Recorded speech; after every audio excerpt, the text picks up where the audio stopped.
जपावेलू धनिया। अरे का बताई जी हमर शरीरिया निहारेलू धनिया। बोला कवन माँ जपावेलू धनिया। सुनी बोला सचो कहतानी तू साला मान लागेलो। सचो कहतानी तू साला मान लागेलो। करिए कुर्ता में कमाल लागेलो। मारेलो मुसके तो राजा जी बावल लागेलो। करिए कुर्ता में कमाल लागेलो। मारेलो मुसके तो राजा जी बावल लागेलो। बावल लागेलो।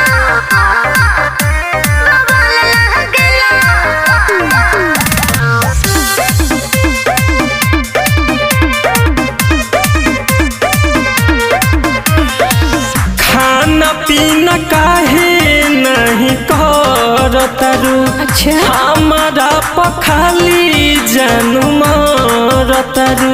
अरे काहे हो हाँ तो का करी सुनो ना तारा सूरतिया तो मर गईनी हो।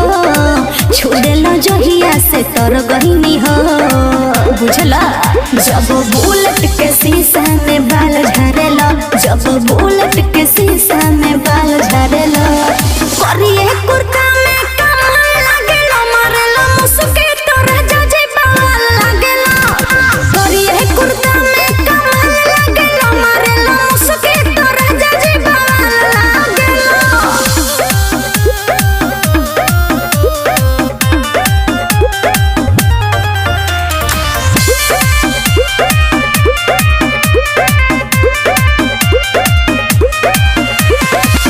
जब जब धरतरू पाजमे।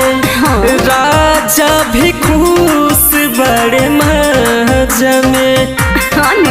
अहो ए जी काहो अरविंद भोला रहता ट्रेंडिंग में। कितना होला की रहता रे पेंडिंग में।